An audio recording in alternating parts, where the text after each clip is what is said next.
¿Alguna vez te has preguntado qué secretos profundos esconden los lugares más hermosos y tranquilos de nuestro planeta?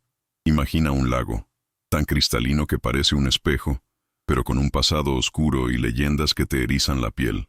Un lugar donde la naturaleza esconde verdades que desafían la lógica. Prepárate, porque lo que vas a escuchar hoy te va a dejar con la boca abierta.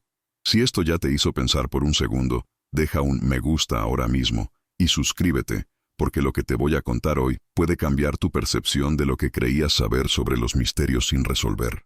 Vamos juntos en esta aventura escalofriante. Hoy nos adentraremos en las gélidas y claras aguas de un lago que, dicen, nunca entrega a sus muertos. ¿Estás listo? El 6 de julio de 1940, un hombre estaba pescando tranquilamente en un lago de las montañas del estado de Washington, famoso por sus leyendas. Mientras su bote se deslizaba suavemente, vio una figura extraña en el agua. Al acercarse, parecía ser algo envuelto en una manta. Cuando extendió la mano para tomarlo, de inmediato se echó para atrás con horror. Lo que acababa de tocar era, sin lugar a dudas, una extremidad humana. Estas son las escalofriantes desapariciones y leyendas que rodean al lago Crescent. Como siempre, se recomienda discreción al espectador. El video de hoy es patrocinado por Babbel, una de las aplicaciones de aprendizaje de idiomas más importantes del mundo. Si han seguido el canal por un tiempo, seguramente saben que soy canadiense y, por eso, estudié francés en la escuela durante muchísimos años. Hace aproximadamente un año, cuando Babbel me contactó por primera vez y después de años de haber dejado la escuela, apenas podía armar una sola oración debido a la falta de práctica. Esto, sinceramente, fue un poco desanimador, considerando el tiempo y esfuerzo que invertí en aprender francés en primer lugar. Por eso me emocionó muchísimo trabajar con Babbel cuando me contactaron. Las lecciones de Babbel están diseñadas por maestros de idiomas reales, así que te guían a través de diversas formas de aprender los mismos conceptos, como emparejar palabras con definiciones, deletrear palabras, usar la gramática correcta e incluso practicar tu pronunciación. Justo así. Así que no solo acelera tu aprendizaje y te permite tener conversaciones en el mundo real, sino que es una forma divertida de aprender, lo que obviamente facilita mucho más el progreso en las lecciones. Y lo mejor de todo es que cuando no estoy frente a mi computadora, puedo hacer todas las lecciones desde la app de Babbel en mi teléfono. Babbel incluso tiene diferentes opciones de suscripción, como una suscripción de por vida que ofrece un valor increíble por lo que obtienes. Así que me da curiosidad saber qué idiomas les gustaría aprender a todos ustedes, porque ahora mismo Babbel está ofreciendo un 60% de descuento en la suscripción para todos los espectadores de Scary Interesting. Y esto viene con una garantía de devolución de dinero de 20 días, así que no hay riesgo en probarlo con el enlace en la descripción. Dicho esto, ahora sí, al video de hoy. Hay algo particular en los lagos de montaña, al menos desde la perspectiva de alguien acostumbrado a los lagos de la costa este. En la costa este, la experiencia es muy diferente. Los lagos se calientan mucho más en verano y suelen ser menos profundos. Generalmente no están en altura, y el agua que los alimenta no proviene de glaciares o de cielos de las cumbres. Sin embargo, lo más impactante visualmente es que el agua es increíblemente cristalina en muchos de estos lagos montañosos. De hecho, para que se den una idea, la claridad del agua se mide bajando un disco blanco y negro y calculando hasta qué profundidad sigue siendo visible. El lago Crater, en Oregón, registró una visibilidad de 42 metros, lo que lo convierte en el más claro de la Tierra. Así, en la orilla de muchos de estos lagos de montaña, puedes ver el fondo extendiéndose mucho más allá de la orilla. También se pueden distinguir muchos de los enormes peñascos sumergidos y árboles caídos como siluetas en la oscuridad de abajo, similar a la talasofobia que muchos sienten en el océano. Muchos de estos lagos fueron excavados por glaciares durante la última era de hielo, lo que los hace mucho más profundos de lo que se esperaría por su superficie. Así, de manera similar a cómo las montañas se elevan alrededor de los lagos, estas continúan cientos, a veces miles de pies, por debajo de la superficie. Y esto nos lleva al lago Crescent. Dentro del Parque Nacional Olympic, en el estado de Washington, se encuentra el lago Crescent, un lago que alguna vez fue un profundo valle glaciar seco. Hace unos 8.000 años, Un deslizamiento masivo de tierra de las montañas Olympic represó el Indian Creek, y a medida que más y más agua se acumulaba detrás de la pared de roca y escombros forestales, comenzó a desbordarse hacia el valle.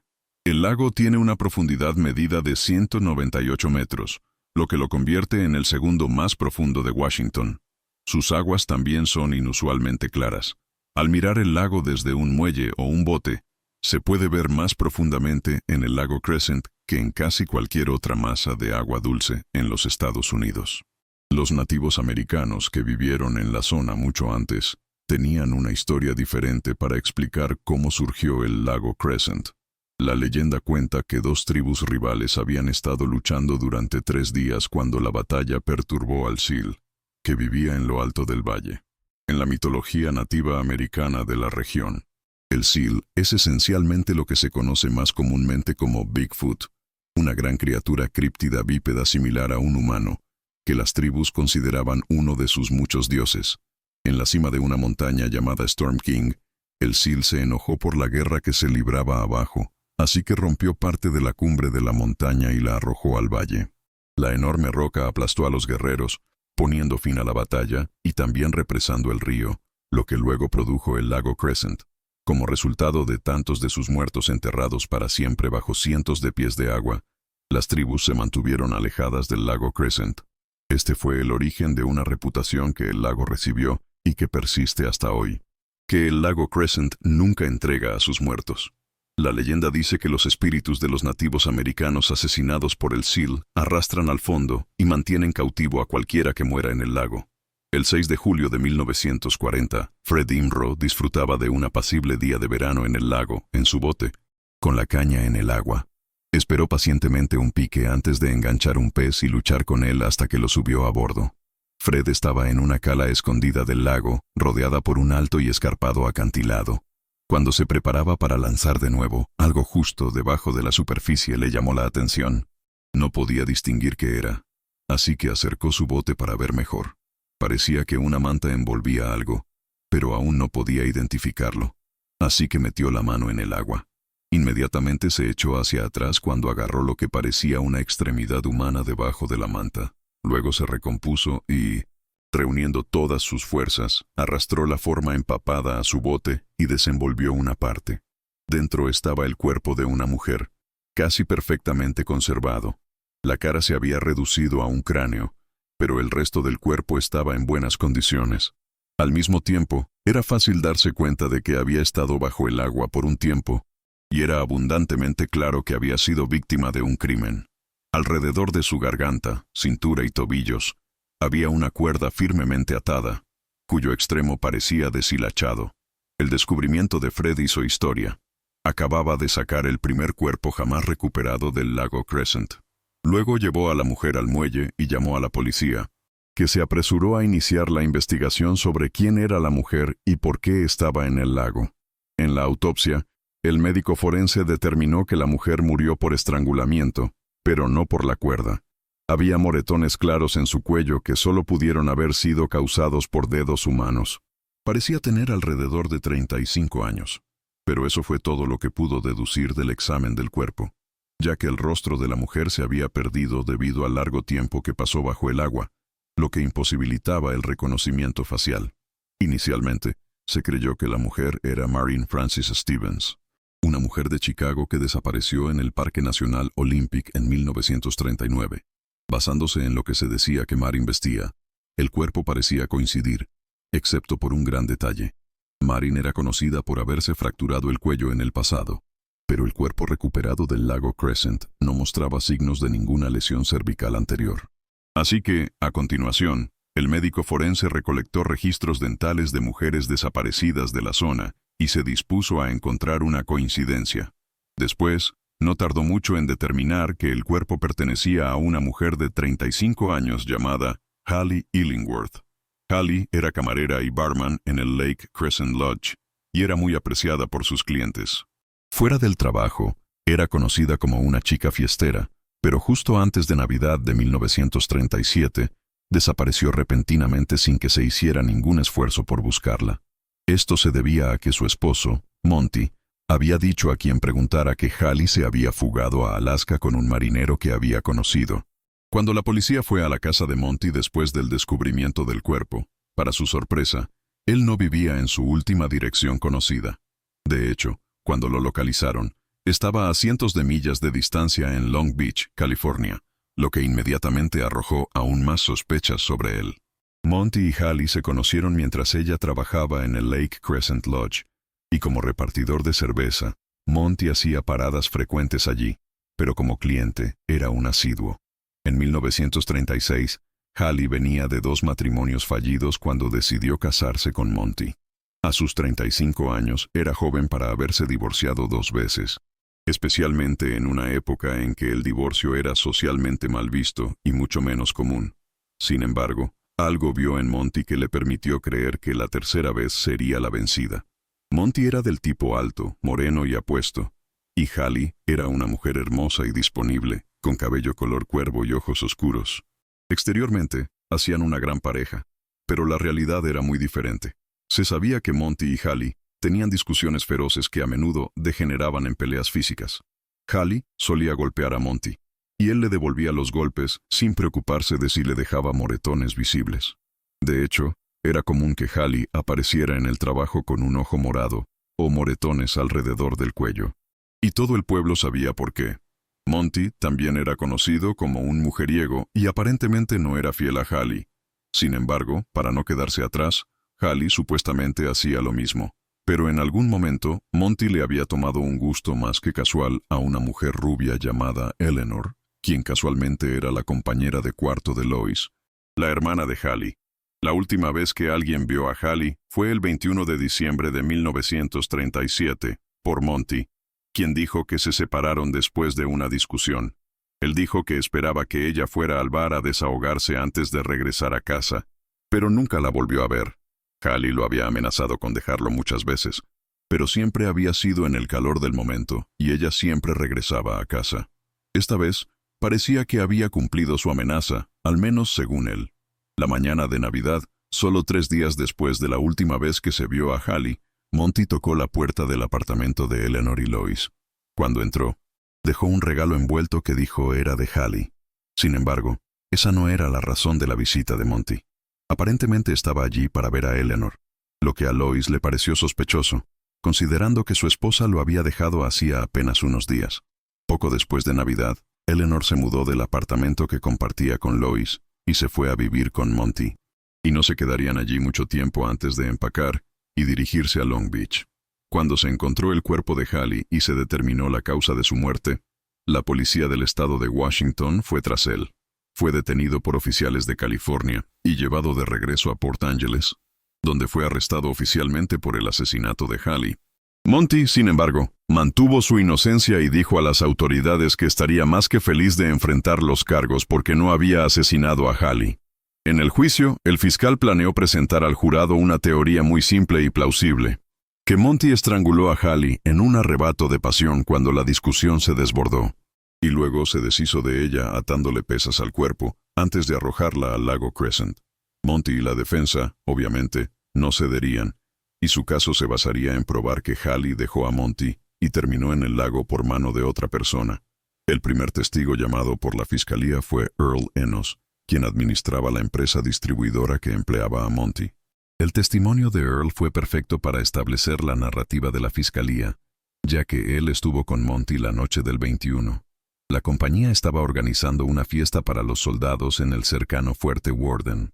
La fiscalía afirmó que esta fue la causa de la discusión que llevó al asesinato de Hallie, que probablemente tuvo lugar entre las 3 y las 6 a.m. del 22 de diciembre. Earl también dijo que meses después de que Hallie desapareciera, Monty le dijo que la habían localizado en Alaska y que le había entregado los papeles de divorcio, dando por terminado el asunto en su mente. Sin embargo, parte del testimonio de Earl incluía un hecho importante que podría vincular a Monty con el asesinato de su esposa. En algún momento antes de que Hallie desapareciera, Monty le preguntó si podía pedirle prestado un trozo de cuerda, a lo que ella accedió, pero Monty nunca se lo devolvió. Luego, un patólogo testificó para la fiscalía y mostró imágenes magnificadas de 3 cuerdas diferentes. La primera era la cuerda atada a Hallie. La segunda Era lo que quedaba de la cuerda que Monty le había pedido prestada, y la tercera era una cuerda a la venta en la tienda donde Earl la compró.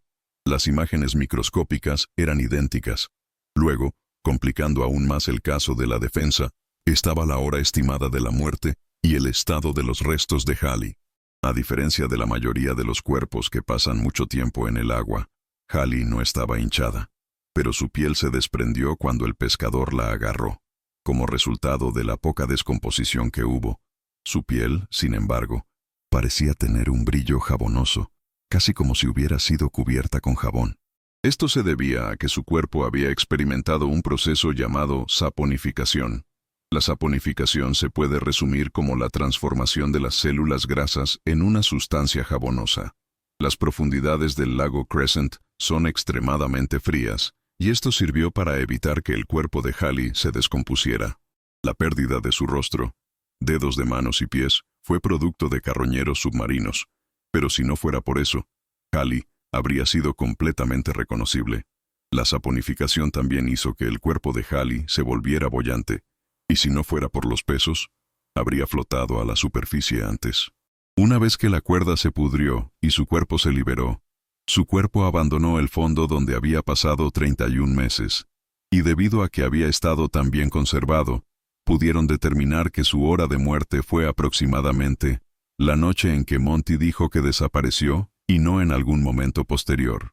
Después, el jurado no tardó mucho en condenar a Monty por asesinato en segundo grado. Fue sentenciado a cadena perpetua, pero solo cumplió 9 años antes de obtener la libertad condicional. En cuanto a Hallie, el descubrimiento de su cuerpo marcó su entrada en la leyenda del lago Crescent. Es conocida como la Dama del Lago, y los lugareños creen que ronda el Lake Crescent Lodge y partes del lago mismo. Se han reportado avistamientos de ella por todo el hotel, y quienes la han visto dicen que parece estar deambulando con tristeza. Los huéspedes del lodge también han informado de fuertes ruidos de objetos cayendo por las escaleras a todas horas de la noche. Y en el salón, la música de repente suena a todo volumen sin explicación alguna. Otros han reportado verla caminando por la orilla e incluso sobre el agua, describiéndola como una entidad brillante que parece estar cubierta de jabón. Cabe destacar que Hallie no es la única en desaparecer cerca del lago Crescent bajo circunstancias misteriosas. La tarde del 3 de julio de 1929, Russell Warren, de 37 años, estaba de muy buen humor mientras entraba en el último tramo de un largo viaje desde Forks hasta Port Angeles, en el estado de Washington.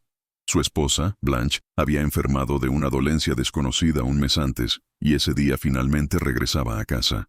Era el momento perfecto porque les había prometido a sus hijos, Frank y Charles, que estaría de vuelta antes del 4 de julio para poder celebrarlo con ellos.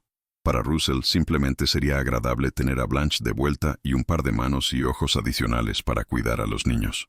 Ya era conocido por no estar particularmente dispuesto a sacar tiempo de su día para dormir. Y durante el mes que ella estuvo ausente, Russell tuvo la responsabilidad adicional del rol de Blanche como ama de casa. No es que no disfrutara pasar tiempo con los niños, simplemente se tomaba muy en serio el sustento de su familia. Los Warren también vivían de la tierra, y ese tipo de vida era exigente en sí misma. Así que él compensaba sacrificando el sueño en lugar del trabajo. De oficio, era leñador y montañés, y la comunidad maderera en la que vivía la familia era uno de los lugares más remotos de la zona. También era un hombre endurecido y rudo en su mayor parte, con la excepción de cuando estaba cerca de Blanche. Muy pronto llegó al hospital y estacionó su sedán Chevy de 1927 en la acera. Luego, con un poco de ayuda, Blanche salió de la silla de ruedas y subió al auto, sonriendo mientras lo hacía. Russell claramente no era el único feliz ese día. Blanche estaba emocionada de verlo a él y a los niños, y ellos estaban igual de ansiosos por verla a ella. Era una madre cariñosa y atenta, y simplemente le encantaba pasar tiempo con ellos. Una vez que Blanche estuvo acomodada, Russell volvió al asiento del conductor para empezar a manejar, pero en lugar de ir directamente a casa, tenía una sorpresa. Condujo a una tienda de electrodomésticos en Port Angeles y le compró a Blanche una lavadora nueva, algo que habían necesitado por un tiempo. Luego, como había pasado un mes desde la última vez que alguien había comprado comestibles, se dirigieron al mercado para comprar los alimentos que no podían producir ellos mismos. Con todo cuidadosamente cargado, la pareja regresó al auto, salió del estacionamiento y se dirigió a casa. Esta fue la última vez que se les vio a cualquiera de los dos. Los niños estaban siendo cuidados por la familia, y cuando su hora de recogida llegó y pasó, la preocupación creció. Russell era conocido por ser puntual y a menudo rígido en la programación de su día, así que después de un tiempo se notificó a la policía, pero no había mucho que hacer desde el principio. Lograron rastrear los movimientos de la pareja desde el hospital, pero el rastro se enfrió en el momento en que salieron del estacionamiento del mercado. Pasarían otras 2 semanas antes de que el periódico local publicara la historia de la desaparición, pero una vez que la noticia se difundió, desató una tormenta de rumores. La gente del pueblo teorizó que los Warren abandonaron a sus hijos y comenzaron una nueva vida en otro lugar, pero no había absolutamente nada en sus acciones o palabras previas a su desaparición que respaldara esto. Otras personas pensaron que fueron asesinados por borrachos, y algunos incluso barajaron la idea de que eran contrabandistas transportando licor ilegal a través de las fronteras estatales cuando se encontraron con una banda de rivales que los asesinaron. Un vecino de la familia también informó lo que parecía ser una gran parcela de tierra recién removida cerca de su propiedad, pero cuando la policía excavó, todo lo que encontraron fue una vaca muerta. Poco más de un mes después de la desaparición, surgió la pista más creíble en la investigación. Un hombre se presentó para informar el descubrimiento de marcas de neumáticos, vidrios rotos y algunas ramas desgarradas en el lado occidental del lago Crescent. Estas huellas estaban justo al lado de la carretera 101, más comúnmente llamada Olympic Highway. Este tramo era notorio por sus curvas cerradas, zigzags, bordes empinados y una completa falta de barandales en ese entonces. El expediente del caso señalaba que las huellas estaban justo cerca de una curva pronunciada junto al lago Crescent. La policía entonces envió un equipo de buceo al lago Crescent por si los Warren de alguna manera habían terminado allí. Pero después de descender 24 metros sin encontrar el fondo, el buceo fue abandonado. Luego, sin más pistas que seguir, el sheriff archivó el caso solo 2 meses después. Casi 30 años después, en 1955, un estibador llamado Bob Cacamo comenzó a perseguir un sueño de su lista de deseos. Como buzo experimentado, Bob soñaba con descubrir algún día un galeón español hundido y encontrar un cañón antiguo para sí mismo. Dedicó mucho tiempo a investigar las últimas ubicaciones conocidas de galeones que se habían hundido, pero ninguno había llegado al Océano Pacífico Norte. Luego, un día, en su búsqueda, se topó con una breve mención sobre la desaparición de Russell y Blanche. La historia de cómo Frank y Charles quedaron huérfanos le rompió el corazón a Bob, y ese día se convirtió en una obsesión total para él. Luego pasó la mayor parte de los siguientes 46 años investigando personalmente la desaparición de los Warren, tratando de localizar esa única pista o dato que se había pasado por alto. También se convirtió en un experto en el lago Crescent a través de este proceso, y pasó casi todos los días en la biblioteca, llenando una carpeta con notas y recortes de periódicos.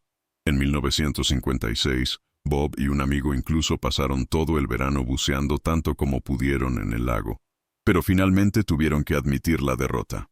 Para entonces, Bob no tenía a dónde ir con el caso y él también tuvo que archivarlo y seguir con su vida. En 2001, Bob tenía 78 años y se dio cuenta de que su tiempo se acortaba. Mientras comenzaba a poner sus asuntos en orden, se encontró con aquella vieja carpeta. Le trajo recuerdos de los chicos Warren, de cómo perdieron a ambos padres y de cómo nunca recibieron respuestas. Bob no quería que el caso muriera con él un día, así que organizó la carpeta y la llevó unas cuadras desde su apartamento a la oficina del Parque Nacional Olympic. En el mostrador principal estaba Dan, un guardaparques que nunca había oído hablar del caso de los Warren. Bob le explicó a Dan el motivo de su visita y le entregó la carpeta. Dan se sentó después de que Bob se fue y abrió la carpeta. Hojeó las primeras páginas y decidió revisarla a fondo más tarde. Cuando finalmente lo hizo, no la guardó hasta que leyó hasta la última página. Una cosa que le llamó la atención en las notas de Bob fue que el sheriff de la época creía firmemente que las huellas del coche pertenecían a los Warren, pero que la pareja era inalcanzable en el fondo del lago. Ese fue un buen punto de partida. Y en el 72 aniversario de la desaparición de los Warren, Dan lideró la primera búsqueda de buceo para ellos desde 1956.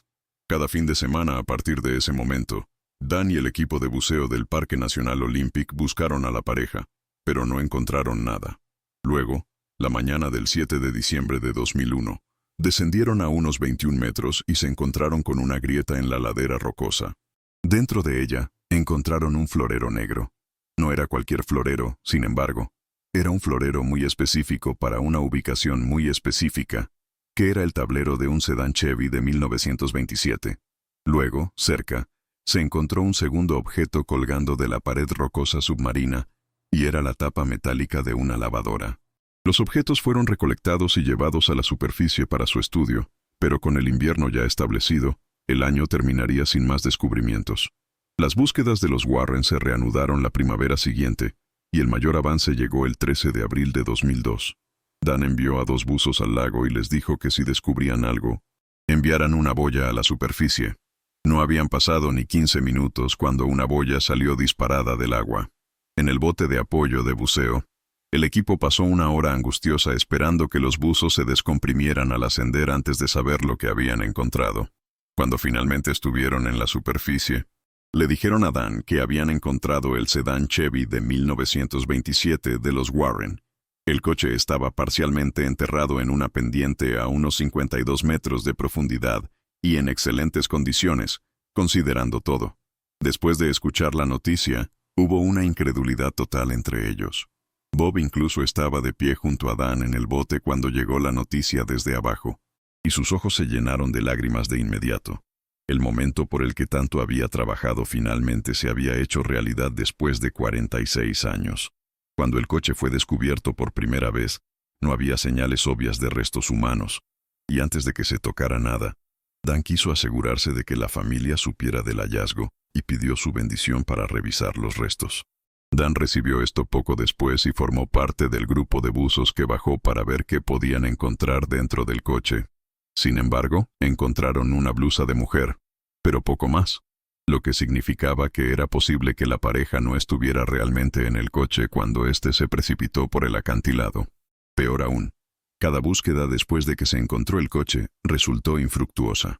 A medida que pasaban más y más fines de semana sin nada, Dan y los voluntarios tuvieron que enfrentar la posibilidad muy real de que los Warren pudieran haber estado detrás de su propia desaparición después de todo, o que algo más les hubiera sucedido. Aún así, la búsqueda continuó durante meses y luego durante años. 2 años después, el 29 de mayo, un buzo llamado John se encontraba entre los buzos que buscaban meticulosamente en el lago Crescent cualquier rastro de los Warren. El propósito original de la inmersión era, en realidad, devolver los efectos personales que se habían retirado del coche a su lugar apropiado en el naufragio. Mientras estaba abajo, John buscó cualquier cosa que pudiera haberse pasado por alto, y cuando estuvo seguro de que no había nada de interés, comenzó a ascender. Durante una parada de descompresión a unos 45 metros, divisó un enorme cedro tendido en el fondo, con raíces y todo. Literalmente le quitó el aliento, era así de impresionante. John no podía superar cómo todas las raíces se retorcían y enroscaban desde la base del árbol, y simplemente se maravilló de su tamaño.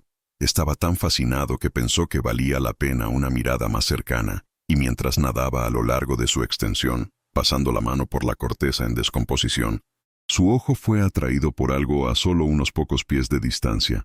Era, inconfundiblemente, un hueso de fémur humano. Luego nadó hacia él para verlo más de cerca y quedó simplemente atónito.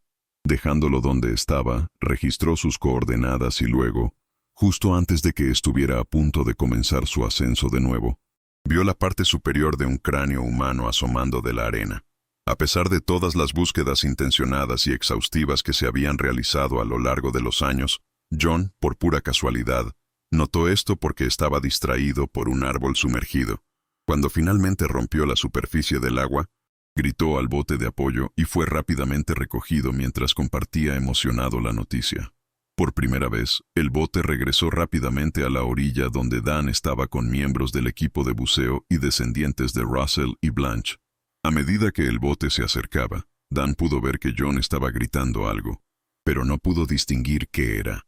El miedo inmediato de Dan fue que uno de los buzos estuviera en problemas, pero cuando el bote redujo la velocidad para acercarse al muelle, finalmente escuchó a John alto y claro. John entonces le dijo que había encontrado a Russell. Al principio, hubo pura incredulidad y silencio entre todos en la orilla. Luego, todo el grupo rompió a llorar. Habían invertido tanto de su tiempo y energía en resolver el misterio de lo que les sucedió a los Warren y se habían encontrado con tanta decepción. Aún así, Dan se mostró cautelosamente optimista. Usando las coordenadas que John anotó, los buzos de la policía se hicieron cargo de las cosas y recuperaron huesos del lago. Cuando se analizó su ADN, más allá de toda duda, pertenecían a Russell. Desafortunadamente, ninguno de los restos de Blanche ha sido encontrado, pero de cualquier manera, el caso se consideró resuelto, y los investigadores reconstruyeron lo que creían que fueron los últimos momentos de la pareja. Después de recoger los comestibles en Port Angeles, la pareja se dispuso a regresar a casa. Blanche probablemente aún estaba agotada por su estancia en el hospital y pudo haberse quedado dormida durante el viaje. Al volante, Russell conducía por la Olympic Highway, probablemente deseando volver a la rutina que disfrutaba antes de que Blanche enfermara. El mes que ella estuvo ausente le había pasado factura, ya que sacrificó el poco sueño que solía tener por el bien del trabajo y el cuidado de los niños. Luego, con el constante zumbido de la carretera debajo de ellos, y mientras Blanche dormía, Russell se quedó dormido justo antes de llegar a Meldrum Point. Justo antes de la curva, abrió los ojos y pisó los frenos, pero ya era demasiado tarde. Un momento después, el auto estaba en el aire y cayendo 120 metros hacia el lago. De hecho, en su investigación inicial en 1929, la policía había entrevistado a un familiar que informó que Russell se había quedado dormido y por poco evitó un escenario similar. Fuera de las muertes de Russell y Blanche, la mayor tragedia del caso fue que Frank y Charles murieron creyendo que sus padres los habían abandonado, todo debido a los rumores locales. Sus vidas fueron completamente trastocadas el 3 de julio de 1929, pero más allá de eso, tuvieron que soportar el chismorreo del pueblo y las burlas despiadadas de sus compañeros de clase, quienes se mofaban de ellos porque sus padres ya no los querían. Durante un tiempo, justo después de su desaparición, Frank y Charles se quedaron con el dueño de una taberna local, pero finalmente se mudaron a Montana para quedarse con la madre de Blanche. Como ella no tenía mucho espacio en la casa, entonces, los niños tuvieron que pasar todas las noches afuera en un viejo gallinero. Eventualmente serían retirados de la casa y separados entre miembros de la familia, pero la tragedia pareció seguirlos a lo largo de sus vidas también. Charles fue extremadamente abierto sobre la tragedia, hablando de ella con cualquiera y con todos los que quisieran escuchar, solo para obtener sus teorías sobre lo que sucedió. Después de exponer todos los hechos, parecía una especie de compulsión que no podía controlar, hasta que un día simplemente dejó de hablar de ello. Cada vez que se le preguntaba por sus padres después, Charles se cerraba y se negaba a decir nada más. Como adulto, trabajó como pescador y a la edad de 47 años se perdió en el mar y se le dio por muerto. Su cuerpo nunca ha sido encontrado. La vida de Frank después de la desaparición de sus padres fue de ira extrema. Cuanto más viejo se hacía, más parecía crecer. En la edad adulta era conocido por ser arrogante y pomposo, y había pocas cosas que amara más que buscar pleitos. Finalmente moriría de alcoholismo agudo a los 57 años. Los 8 nietos de Russell y Blanche mostraron un gran interés en lo que Dan intentaba hacer, y uno de los hijos de Charles aparecía en el lago Crescent para cada inmersión, permaneciendo en la orilla y esperando enterarse de algún gran hallazgo. Cuando los nietos se enteraron de que se habían encontrado algunos de los restos de Russell, la familia Warren finalmente pudo experimentar la paz por primera vez en casi 75 años. Si llegaste hasta aquí, muchas gracias por sintonizarnos. Si tienes una sugerencia de historia, no dudes en enviarla a través del formulario que se encuentra en la descripción. Y una vez más, un enorme agradecimiento a Babel por patrocinar este video. Asegúrense de echarle un vistazo usando el enlace en la descripción para obtener un 60% de descuento en su suscripción.